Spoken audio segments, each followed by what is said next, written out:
Bapak Ibu, berjumpa lagi dengan saya Paulus Wiratno, tentunya dalam program Making Life Better yang bikin hidup lebih baik. Hari ini saya mau melanjutkan apa yang saya bahas secara berseri tentang rahasia hidup bahagia. Dan saya rindu sekali saudara-saudara, saudara bisa memahami, saudara bisa belajar, saudara bisa menemukan, bahkan saudara bisa berbagi rahasia hidup bahagia ini setelah Anda mendengarkan video ini. Saya rindu dari pelajaran ini Anda benar-benar menemukan kualitas hidup yang layak untuk dihidupi, yaitu hidup yang bahagia. Saudara-saudara, tidak peduli siapa Anda, latar belakangnya apa, pekerjaan apa, lahir di mana, tinggal di mana, pangkatnya apa, orang hidup memerlukan kebahagiaan. Tapi sayang, ada banyak orang yang tidak tahu rahasianya bagaimana hidup bahagia. Saya mendengar ada seorang raja yang selama hidupnya tidak bahagia. Kemudian dia memerintahkan aparatnya untuk pergi mencari jubah kebahagiaan. Saudara, waktu saya mendengar kisah ini, saya sedikit tertawa, tapi ada pembelajaran. Maka aparat dari kerajaan ini meneliti atau pergi ke tempat-tempat seperti restoran, diskotik, pergi ke tempat-tempat orang pintar di mana di sana kemungkinan orang menemukan apa itu rahasia kebahagiaan. Bahkan ada yang pergi ke tempat-tempat suci, siapa tahu di sana ada kebahagiaan. Dan pada akhirnya aparat kerajaan ini pulang dengan tangan kosong. Mereka tidak bisa membawa jubah kebahagiaan. Mereka tidak bisa menemukan jubah kebahagiaan. Akhirnya raja dalam keadaan marah. Raja pergi sendiri. Dia meninggalkan istana. Dia pergi untuk mencari sendiri di mana ada jubah kebahagiaan. Saudara-saudara, apa yang didapati pada waktu dia pergi ke sebuah desa, tidak sengaja sang raja ini mendengar ada seorang yang sedang menyanyi. Dalam hatinya langsung mengatakan, ini dia orang bahagia. Siapa tahu orang ini pakai jubah kebahagiaan. Langsung dari jauh sebelum ketemu dengan orang ini yang adalah seorang tukang kayu yang sedang bekerja, dengan menyanyi, raja berteriak dari jauh, "Hai tukang kayu, berikanlah jubah kebahagiaanmu kepada saya akan tukar dengan emas 1 ember." Tukang kayunya dengan tulus, dengan jujur mengatakan, "Saya tidak punya jubah kebahagiaan." Raja mulai marah, "Jangan bohong kamu tidak tahu dengan siapa kamu bicara.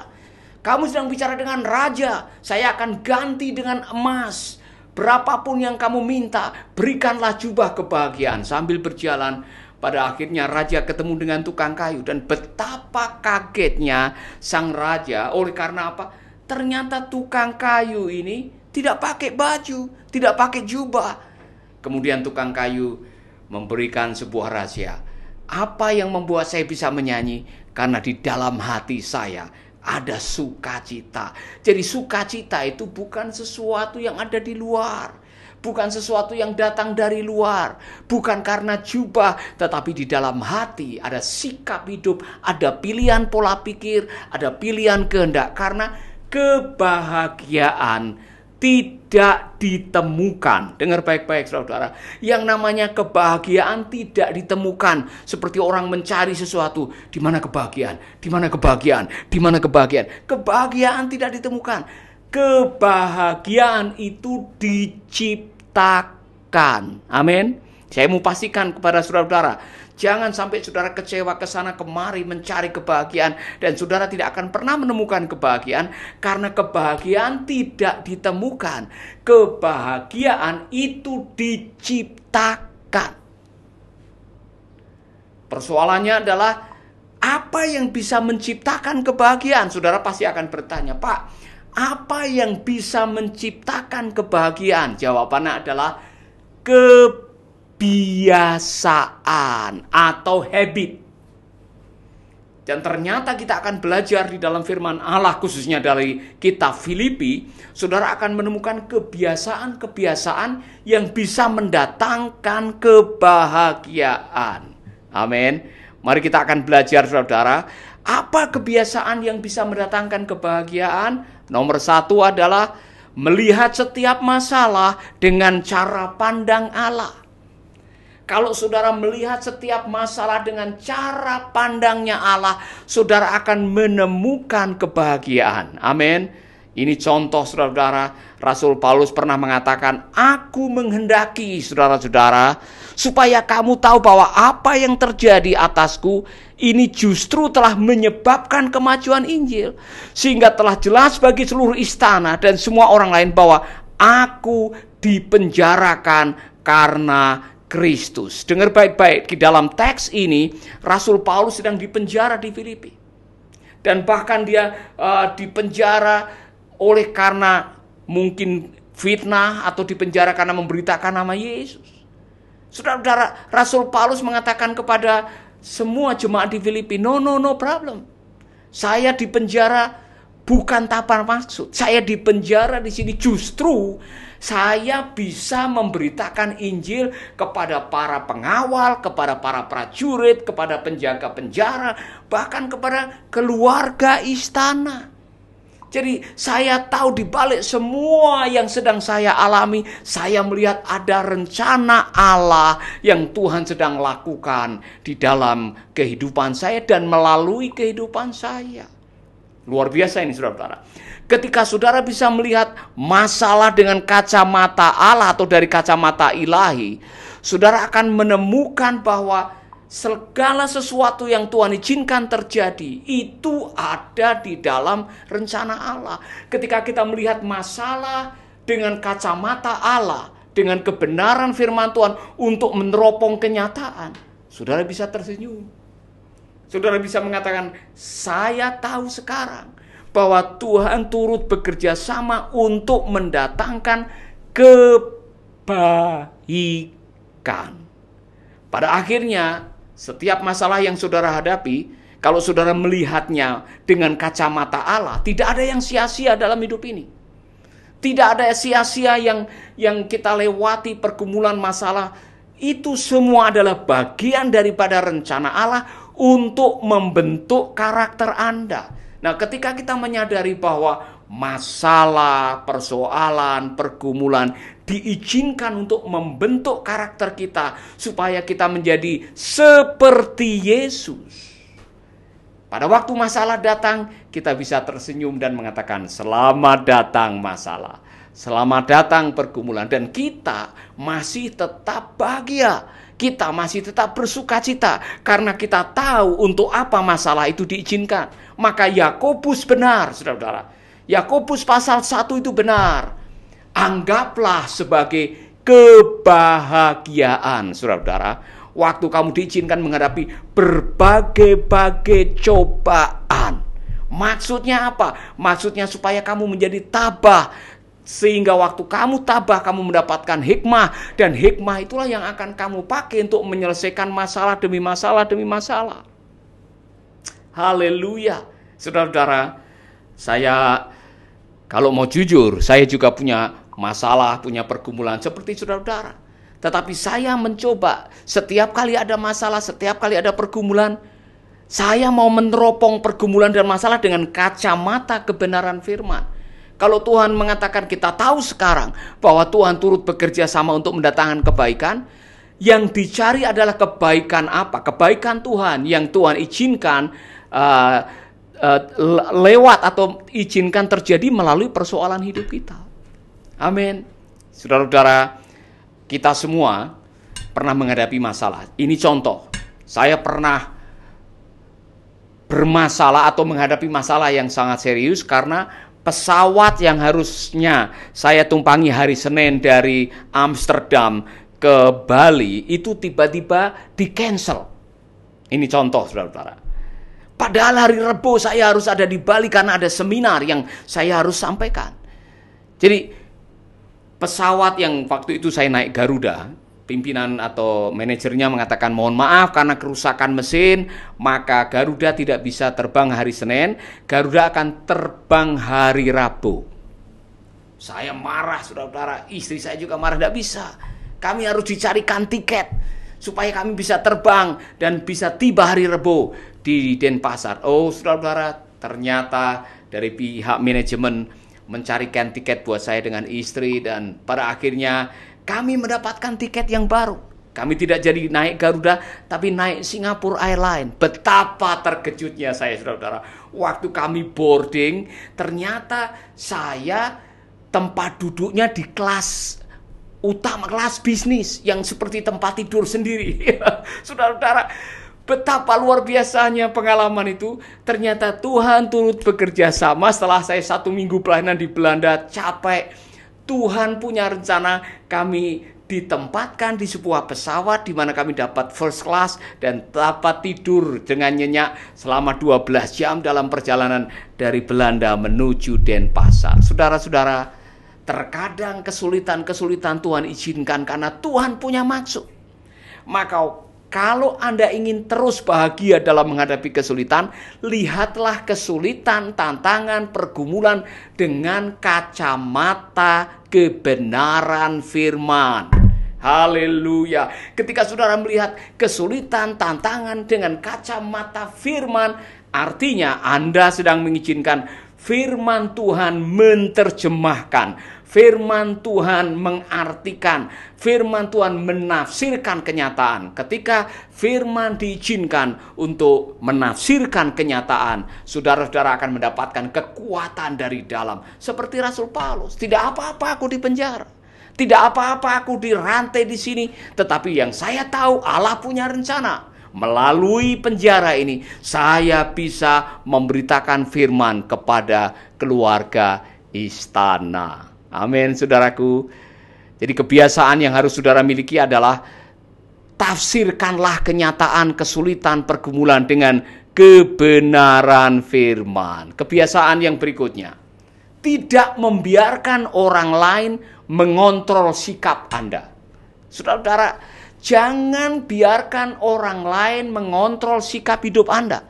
Karena ketika saudara membiarkan apa kata orang mengontrol sikap Anda, Anda akan kehilangan kebahagiaan. Maka belajarlah dari Rasul Paulus yang mengatakan ini. Tetapi tidak mengapa. Sebab bagaimanapun juga Kristus diberitakan, baik dengan maksud palsu maupun dengan jujur. Tentang hal itu aku bersukacita. Dan aku akan tetap bersukacita. Karena aku tahu bahwa kesudahan semuanya ini ialah keselamatanku oleh doamu dan pertolongan Roh Kudus. Saudara, Rasul Paulus sementara melayani ada banyak musuhnya. Sesama pelayan Tuhan, sesama hamba Tuhan, ada yang menciptakan perselisihan, ada yang iri hati, kemudian menjadi tukang gosip, bahkan ada yang membebani Rasul Paulus, ada yang memberitakan Injil oleh karena masalah perut, ada yang memberitakan Injil oleh karena identitas dan sebagainya. Ada orang-orang yang bikin susah dalam perjalanan pelayanan Rasul Paulus, tapi Rasul Paulus membuat sebuah sikap yang saya pikir kita semua layak untuk meneladaninya. Dia mengatakan, tetapi tidak mengapa, sebab bagaimanapun juga Kristus diberitakan, baik dengan maksud palsu maupun dengan jujur. Tentang hal itu, aku bersukacita dan aku akan tetap bersukacita. Tidak peduli apa yang dilakukan mereka, tidak peduli apa motivasi mereka, tidak peduli apa kejahatan mereka, tidak peduli apa fitnah mereka. Saya tidak peduli. Saya memutuskan untuk tetap bersukacita dan tidak mengizinkan orang lain mengontrol sikap saya. Saudara-saudara, saya harus mengatakan ini. Untuk berbahagia, Anda tidak perlu persetujuan orang lain. Jangan pernah mengizinkan apa kata mereka merampok sukacita dari hati saudara. Amin. Jangan izinkan fitnah, gosip, kata-kata jahat, apapun juga merampok sukacita yang Tuhan taruh di dalam hati saudara. Makanya jangan terlalu sering mendengarkan apa kata mereka. Sering-seringlah mendengarkan apa kata Tuhan, yaitu kebenaran firman Tuhan dalam hidup saudara. Haleluya. Amin, saudara-saudara. Saudara-saudara, saya belajar ini dalam hidup ini. Sebaik-baiknya Anda, setulus-tulusnya Anda, Setia-setianya Anda dalam hidup, pasti ada orang yang tidak menyukai Anda. Sehebat-hebatnya Anda, seberapapun belas kasihan Anda untuk melakukan kebaikan, ada orang yang tidak menyukai kebaikan Anda. Lalu mau apa? Anda berhenti melakukan kebaikan gara-gara diomongin, oh Pak Paulus itu pencitraan. Atau mungkin saudara sedang melakukan kebaikan, kemudian ada orang yang ngomongin saudara seolah-olah apa yang saudara lakukan dengan pamrih yang buruk misalkan saja. Kemudian saudara berhenti, saudara rugi. Jangan sampai kebaikan yang Anda lakukan, niat baik untuk melayani Tuhan, terhenti gara-gara apa kata mereka. Pelayanan, kebaikan, kasih sayang, belas kasihan itu kita lakukan untuk Tuhan, bukan untuk mereka. Yang mengganjar juga Tuhan. Mau rahasia ini, saudara?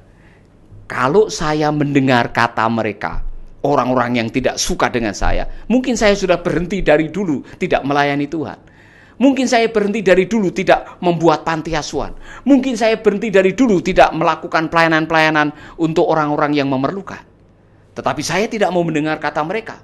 Mereka yang ngomongin saudara itu tidak bikin apa-apa.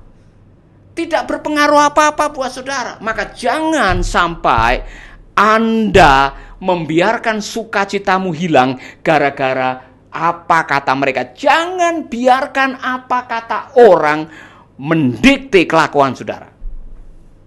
Amin. Hidup ini singkat. Lakukan apa yang Tuhan taruh di dalam hati saudara. Kerjakan apa yang Tuhan taruh di dalam hati saudara. Dan biarkan Allah memberkati pelayanan Anda. Haleluya. Nanti pada waktunya Tuhan akan melakukan hal-hal yang luar biasa. Kalau saudara tetap melakukan yang baik, kemudian ada orang tidak baik yang menyangka kebaikan saudara sebagai sebuah kejahatan, jangan dengar. Jangan kasih perhatian. Tetap lakukan kebaikan. Maka Rasul Paulus punya rahasia. Dan rahasianya adalah jangan jemu-jemu berbuat baik. Saya ulangi lagi, jangan jemu-jemu berbuat baik. Karena pada akhirnya kebaikan Anda akan diperhitungkan oleh Allah yang maha baik.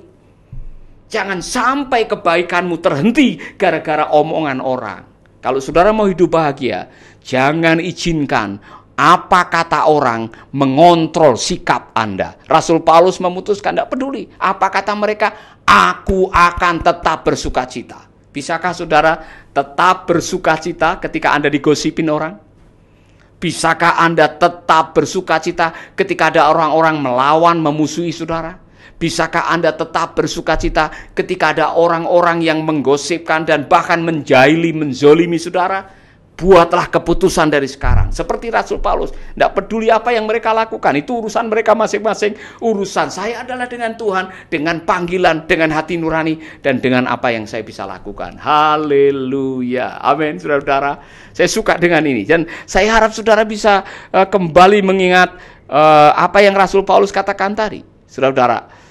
Sebab kepada kamu dikaruniakan bukan saja untuk percaya kepada Kristus, melainkan juga untuk menderita untuk Dia dalam pergumulan yang sama seperti yang dahulu kamu lihat padaku dan yang sekarang kamu dengar tentang aku.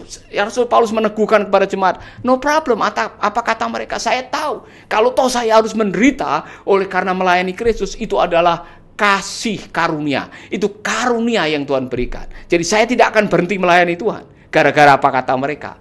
Amin. Luar biasa.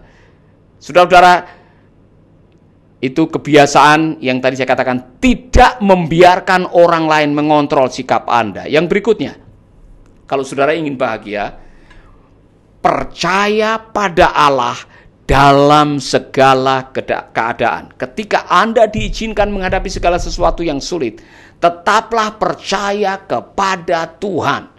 Rasul Paulus mengatakan begini, sebab saya tahu bahwa dengan doa-doamu dan dengan bantuan dari Roh Yesus Kristus, saya akan dibebaskan. Ini keyakinan Rasul Paulus.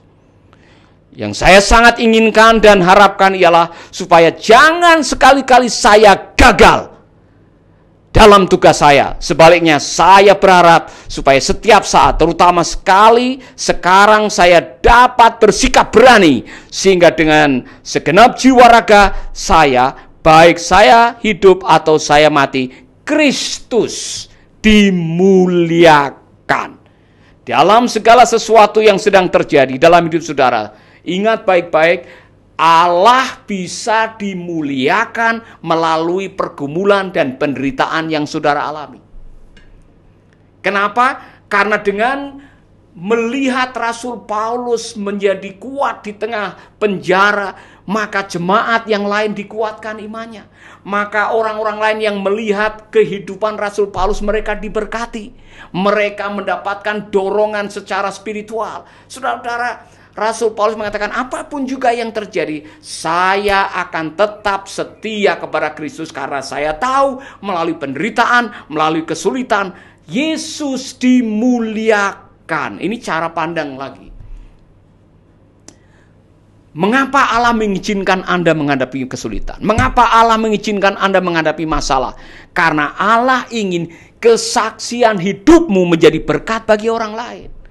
Karena Allah mau melalui kesaksian hidupmu, ada banyak orang dimenangkan, ada banyak orang dikuatkan, ada banyak orang disadarkan. Saudara-saudara, itulah sebabnya Rasul Paulus mengatakan, tidak peduli. Saya tahu melalui penderitaan saya di penjara itu, Yesus akan dimuliakan. Benar, saudara-saudara. Pengalaman itu ditulis oleh Rasul Paulus sebagai pengalaman yang akhirnya menjadi sebuah surat. Yaitu surat Filipi yang sudah ada di dalam perjanjian baru yang memberkati jutaan orang. Saudara-saudara, itulah sebabnya waktu engkau sedang menghadapi kesulitan, menghadapi tantangan, menghadapi masalah, ingat baik-baik. Kalau kita yakin bahwa kesulitan adalah lahan pembentukan karakter untuk menjadi seperti Kristus, maka ujung daripada kesulitan adalah Kristus dimuliakan. Melalui apa? Melalui kesaksian. Oh, saudara-saudara, kemarin saya pergi ke sebuah kota di Singaraja dan di acara makan siang saya makan di pinggir pantai. Kebetulan saja Pak Made, pemilik restoran ikan bakar itu lagi stres, istrinya lagi stres karena omsetnya turun. Yang tadinya ramenya bukan main karena COVID-19 turun. Kemudian saya ada kesempatan duduk dengan Pak Made dan istrinya, dan saya menceritakan waktu atau saat-saat saya menghadapi stres, saat-saat saya menghadapi krisis, saat-saat saya hampir mati. Saya ceritakan bagaimana pengalaman saya menghadapi kanker dan sebagainya. Dengan rasa bangga saya bisa cerita kepada Pak Made dan istrinya bagaimana saya menghadapi stres pada waktu itu. Oh, saudara-saudara, tanpa saya duga, istrinya mendengarkan dan mulai meneteskan air mata. Dan saya mengakhiri perjumpaan itu dengan mengatakan, Pak Made, bolehkah saya berdoa dengan istri Anda? Saya mendoakan supaya Tuhan bisa menolong Anda dan istri keluar dari kesulitan ini dan dapat kekuatan dari Tuhan. Dengan begitu terbuka, Pak Made mengatakan, silahkan Bapak berdoa. Saya berdoa. Saya mendoakan Pak Made dengan istrinya. Saya tuntun mereka untuk mengenal Tuhan dan menyerahkan segala persoalannya kepada Tuhan. Pengalaman 15 tahun yang lalu yang saya pernah alami di Glen Eagle Hospital di Singapura, saya pakai untuk menguatkan orang, untuk mendorong orang, untuk menyaksikan kasih Tuhan. Itulah sebabnya, saudara-saudara, jangan biarkan pengalaman-pengalaman buruk berlalu begitu saja, dalam arti ambil hikmahnya, ambil manfaatnya, karena semua kesulitan, semua pencobaan yang Tuhan izinkan selalu ada pembelajaran rohani yang daripadanya Yesus akan dimuliakan. Amin. Amin, saudara-saudara. Tengok kembali masa-masa di mana saudara menghadapi kesulitan dan coba renungkan pelajaran apa yang dapat Anda petik dari kesulitan yang Anda alami. Makanya waktu Anda menghadapi kesulitan, waktu Anda diizinkan oleh Tuhan menghadapi masalah, jangan bertanya, mengapa saya? Mengapa saya yang mengalami? Mengapa saya yang diizinkan menghadapi ini? Mengapa saya yang harus menghadapi seluruh persoalan ini? Pertanyaannya akan lebih bagus kalau itu dirubah menjadi apa, bukan mengapa. Maksudnya begini, Daripada saudara tanya, mengapa saya mengalami ini? Lebih baik saudara bertanya, Tuhan, apa yang bisa saya pelajari dari pengalaman ini? Maka saudara akan mendapatkan pembelajaran rohani, dan pembelajaran rohani itu akan memberikan Anda hikmah yang akan dipakai untuk menyelesaikan persoalan yang berikutnya. Namanya wisdom, hikmat. Hikmat itu didapatkan dari pengalaman, dan hikmat adalah kebenaran yang bisa dipakai untuk menyelesaikan persoalan. Maka Yakobus selalu mengatakan, anggaplah sebagai kebahagiaan, saudara-saudara. Karena apa? Di ujung dari pencobaan, ujung dari kesulitan, ujung dari ujian hidup adalah hikmah. Kalau kita tekun, kalau kita sabar, kita akan mendapatkan hikmah. Amin, saudara-saudara. Yang terakhir, kebiasaan yang mendatangkan kebahagiaan adalah berfokus pada tujuan hidup.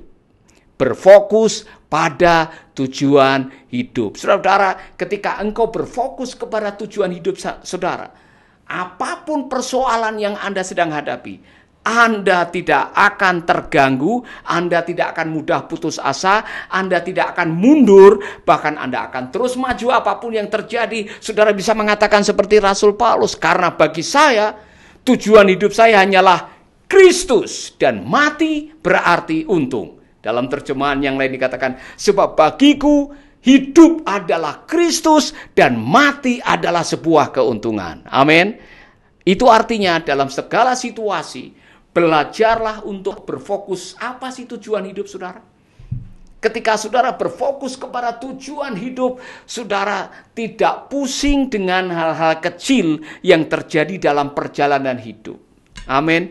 Jangan sampai gara-gara ban pecah, maka saudara tidak melanjutkan perjalanan sampai di tempat tujuan. Jangan sampai gara-gara bensin habis, saudara kemudian berhenti cari bensin, cari pom bensin, atau persiapkan baik-baik. Jangan sampai gara-gara kaca spion pecah Anda tidak melanjutkan tujuan perjalanan.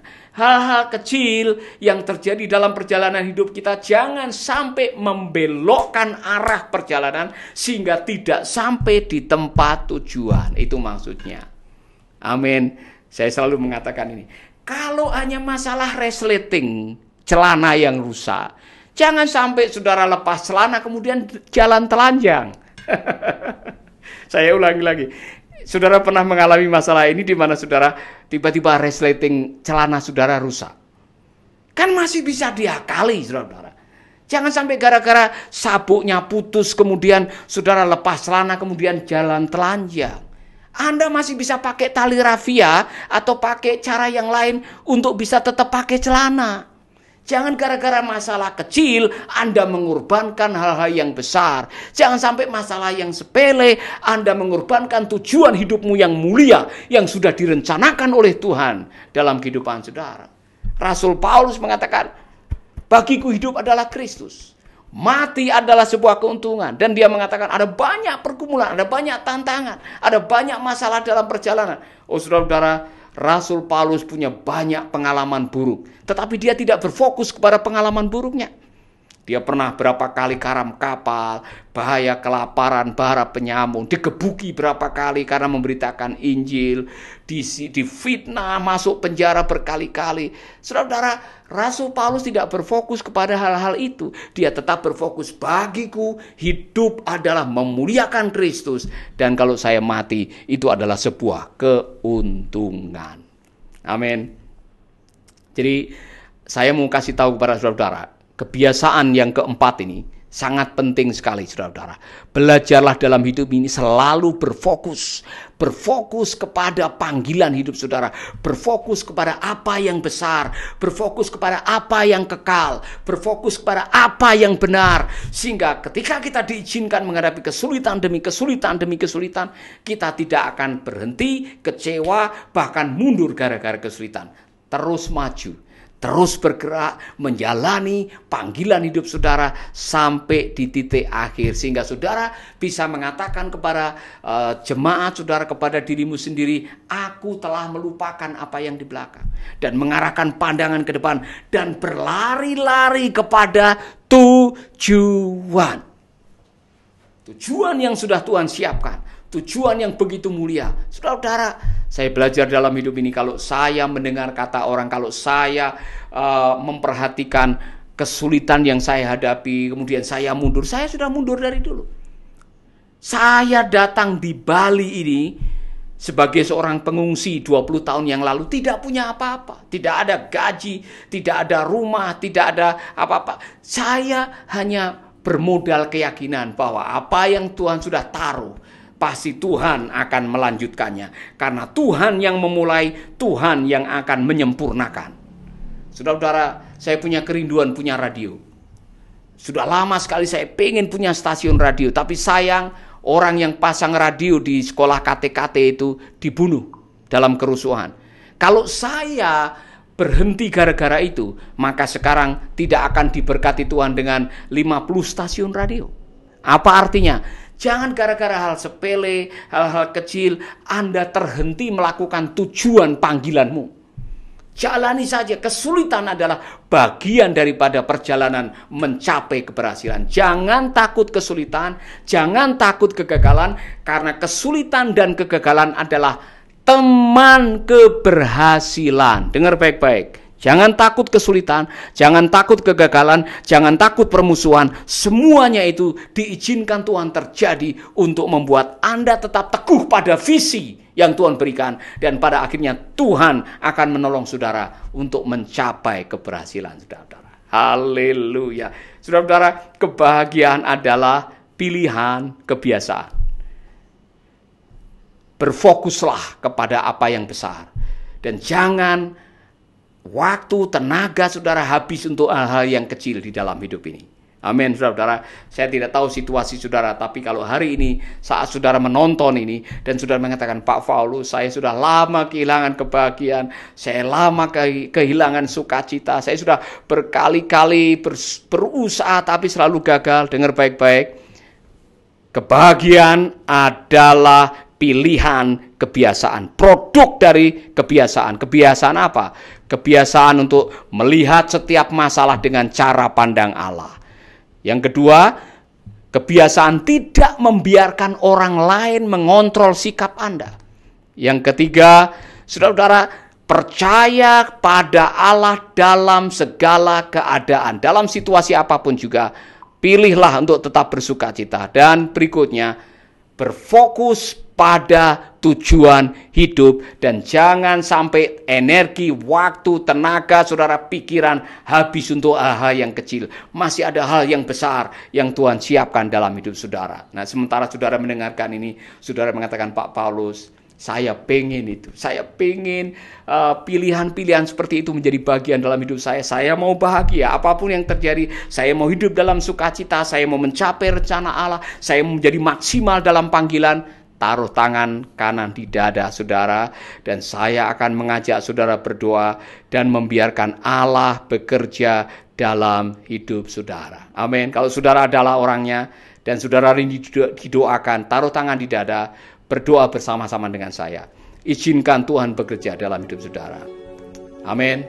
Mari kita berdoa. Bapa kami di dalam surga,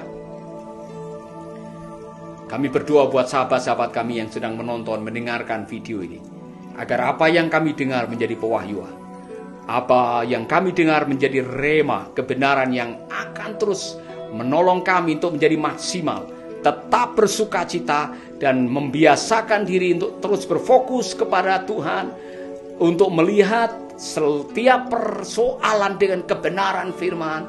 Dan kami akan menjadi orang-orang yang tidak membiarkan apa kata orang mengontrol, mendikte sikap hidup kami. Terima kasih Bapa. Kami mengucap syukur. Tolonglah saudara-saudara kami yang sekarang sedang berdoa. Biarlah kebahagiaan, sukacita itu akan menjadi bagian dalam kehidupan mereka, rumah tangga mereka, pelayanan mereka, usaha mereka. Di dalam nama Yesus kami berdoa. Amin, amin, amin, amin. Tuhan memberkati saudara. Saya rindu kebenaran firman Tuhan ini menjadi bagian dari saudara. Setelah ini saya akan berdoa secara khusus untuk saudara-saudara. Mungkin ada yang mau bertanya, ada yang rindu untuk barangkali mengajukan pertanyaan khusus.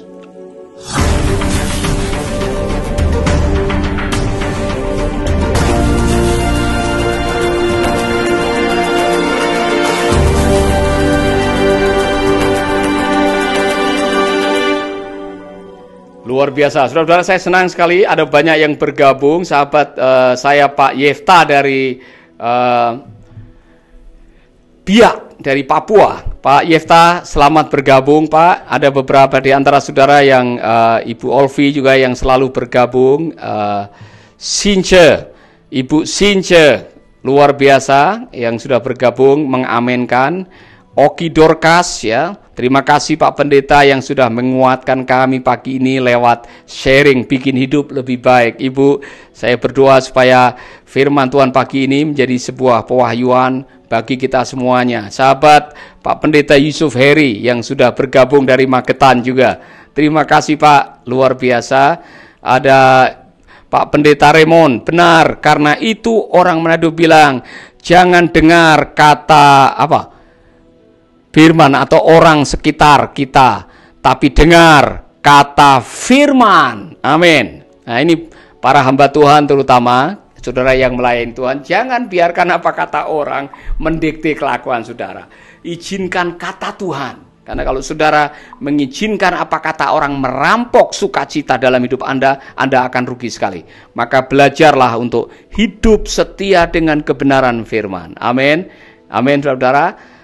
Baik, ini ada Ibu Olga yang sudah mengirimkan juga pesan. Terima kasih Pak Paulus, Tuhan memberkati. Nah, saudara-saudara, ikuti terus. Besok pagi saya akan live melanjutkan seri mengenai kebiasaan yang mendatangkan kebahagiaan. Tadi saya memulai dari awal, saya mengatakan ini, kebahagiaan itu tidak ditemukan. Kebahagiaan itu diciptakan. Lalu bagaimana cara menciptakan kebahagiaan? Ciptakanlah kebiasaan yang baik. Salah satu contohnya misalkan adalah kebiasaan baca firman. Berbahagialah orang yang kesukaannya merenungkan firman Tuhan siang dan malam. Ia seperti tanaman yang ditanam di tepi aliran sungai, berbuah pada waktunya, daunnya tidak pernah layu. Apa saja yang diperbuatnya berhasil. Kebiasaan. Dan salah satu juga kebiasaan mendengarkan lagu-lagu rohani yang bisa menguatkan iman. Saudara-saudara, saya baru menciptakan lagu yang baru digarap albumnya walaupun belum selesai, tapi saya ingin saudara menyanyikan lagu ini bersama-sama. Lagu yang dinyanyikan oleh Bung Hani Patikawa ini belum selesai albumnya, tapi saya ingin saudara belajar lagu ini.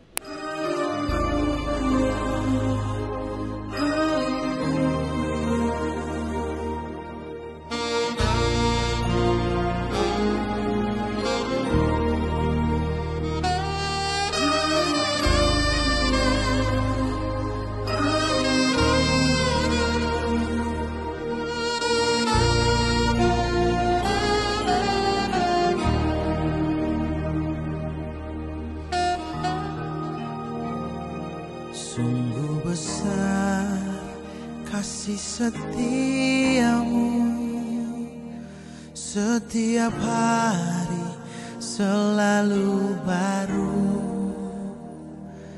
Engkau telah selamatkan jiwaku, kini ku hidup melayanimu.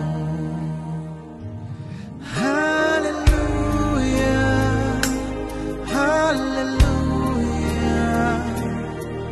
besarlah karyamu. Haleluya,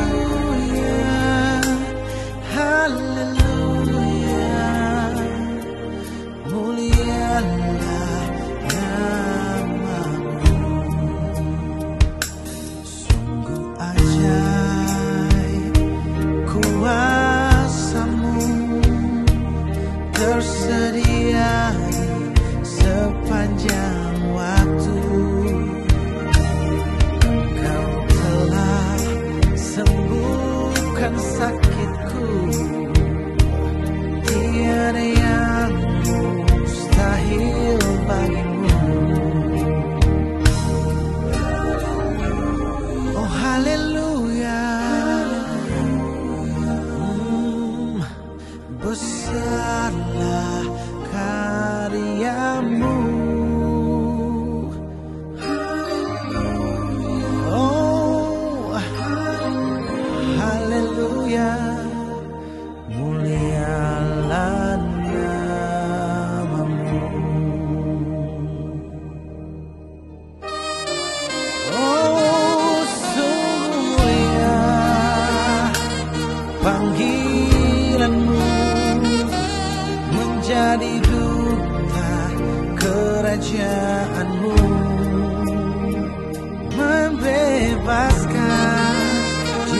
terbelenggu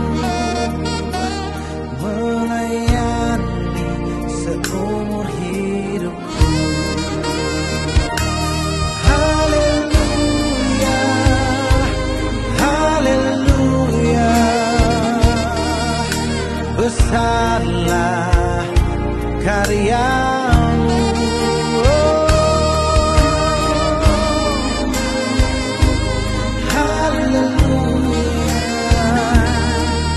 Mulialah namamu.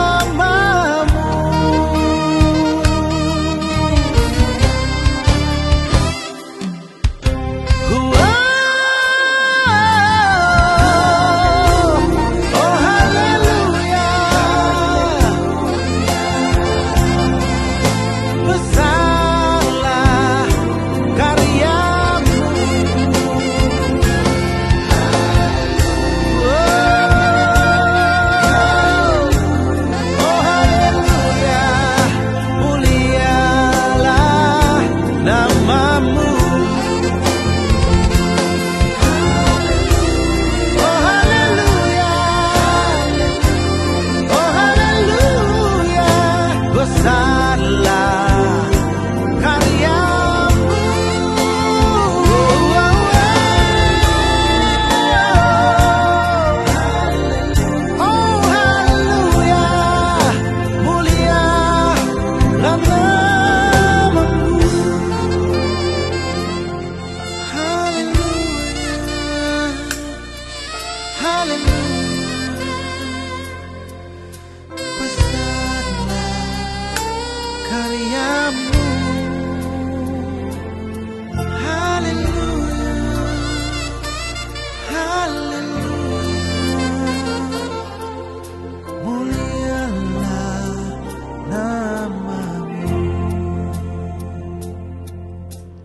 Haleluya, haleluya, mulialah namamu. Sebuah lagu yang lahir dari pengalaman pribadi, saudara-saudara. Saya berdoa agar album ini akan selesai awal bulan depan, sehingga saudara bisa memilikinya, saudara bisa memesannya dari sekarang. Nah, album ini saya ciptakan dan seluruh pendapatan album dipersembahkan untuk Panti Asuhan Mercy Indonesia. Jadi saudara yang tertarik nanti ada kesempatan untuk berpesan dan kami bisa mengirimkan album ini. Amin. Baik saudara, jangan lupa ikuti terus Making Life Better, dan saya sebelum mengakhiri pertemuan ini selalu berdoa untuk Anda semuanya yang sedang mengharapkan keajaiban, yang sedang membutuhkan jawaban dari Tuhan, yang sedang menantikan pertolongan Allah. Saudara-saudara, saya selalu percaya seperti lagu tadi, bagi Allah tidak ada yang mustahil, sebab bagi Tuhan tidak ada yang mustahil. Karena apa? Yang namanya kuasa Tuhan tersedia sepanjang waktu, sepanjang situasi. Dalam situasi apa saja, Anda berhak untuk mengakses kuasa Tuhan, karena kuasanya tersedia bagi kita, dan janjinya adalah ya dan amin. Dan kalau saudara mengatakan, Pak Paulus, saya sakit, saya sudah lama menderita penyakit ini, penyakit itu, saudara, kuasa Tuhan tersedia bagi saudara untuk kesembuhan ilahi dalam hidup saudara. Ada yang sedang mendambakan pertolongan secara finansial, ada yang pernikahannya perlu dipulihkan, ada yang barangkali harapannya perlu dihidupkan, ada di antara saudara yang sudah lama menanti waktu Tuhan. Saudara-saudara, taruh tanganmu di dada dan berdoa bersama dengan saya dan mengimani kuasa Tuhan dalam hidup kita, maka Tuhan akan melakukannya. Amin. Amin. Mari kita berdoa, izinkan Tuhan menjamah saudara. Apapun penyakit saudara, apapun pergumulan saudara. Bapa kami di dalam surga, kami mau berdoa buat sahabat-sahabat kami yang secara khusus memerlukan kesembuhan ilahi untuk sakit penyakit yang ada dalam tubuhnya. Bapa, aku berdoa apapun jenis penyakitnya, kami percaya oleh kuasa darah anak domba dan oleh kesaksian kita, segala penyakit telah disembuhkan. Kami berdoa untuk mereka yang sedang membutuhkan pertolongan ilahi secara finansial. Tuhan, Engkau memberikan terobosan-terobosan bagaimana Engkau akan memberkati mereka. Yang sedang mengharapkan untuk dipulihkan pernikahannya, Tuhan, Engkau campur tangan. Engkau akan memberikan pertolongan kepada sahabat-sahabat kami. Dan apapun juga yang sedang mereka perlukan, untuk masa depan anak-anak mereka, untuk pekerjaan mereka, untuk pelayanan mereka, untuk hati mereka sendiri, Tuhan pulihkan. Tuhan jamah. Sementara kami berdoa, jamahan-Mu mengalir. Di dalam nama Yesus kami berdoa. Haleluya. Haleluya. Amin, amin, amin. Tuhan memberkati saudara. Saya yakin kuasa Tuhan mengalir, dan kalau saudara disembuhkan, saudara dijamah oleh Tuhan melalui doa ini, jangan lupa tulis kesaksiannya supaya bisa menjadi berkat bagi banyak orang. Saudara, terima kasih sudah bergabung dengan Making Life Better. Jangan lupa bagikan video ini kepada teman-teman saudara. Karena dengan membagikan video ini kepada teman-teman saudara, saudara sedang memberkati mereka. Siapa tahu melalui menonton video ini Tuhan menjamah mereka, Tuhan menguatkan iman mereka, sehingga mereka juga diberkati. Amin, saudaraku. Bagi Anda yang selama ini tidak tahu bahwa Making Life Better sudah punya aplikasi, saya kasih tahu saja bahwa Making Life Better punya aplikasi di mana saudara bisa mendownload ya, aplikasi Making Life Better, dan saudara bisa mendapatkannya. Saya harap saudara bisa melihat ini, free download ya. Saudara bisa mendownload aplikasi Making Life Better dari Play Store atau Google Store. Jadi saudara bisa mendengarkan Making Life Better kapan saja, di mana saja, melalui HP Anda semuanya. Dan bagi saudara-saudara yang barangkali rindu untuk bisa counseling, Anda perlu curhat, Anda perlu doa secara khusus, ada nomor yang bisa dihubungi. Ini nomor counseling saudara. Saudara bisa menelpon nomor ini dan saudara-saudara akan diberkati. Karena ada staf kami yang siap untuk mendoakan saudara dan siap untuk menolong saudara-saudara. Bagi saudara-saudara yang barangkali rindu untuk mengetahui lebih jauh mengenai Mercy Indonesia, saudara juga bisa menjadi sahabat Mercy Peduli. Saudara-saudara, kami sedang memberi berkatlah, menolong para hamba Tuhan yang sedang membutuhkan pertolongan karena COVID-19 ini. Kami berbagi sembako dengan 1.500 hamba Tuhan. Awalnya hanya 1.000, tapi dengan pertolongan Tuhan kami akan disanggupkan untuk berbagi dengan 1.500 hamba Tuhan. Dan saudara-saudara, kalau Anda tergerak untuk menjadi bagian daripada gerakan ini, saudara menjadi bagian ini. Tuhan memberkati saudara. Jangan lupa bagikan video ini ke sahabat-sahabat Anda, dan jadilah berkat bagi mereka dengan berbagi video ini. Tuhan memberkati. Sampai jumpa di Making Life Better yang berikutnya. God bless you.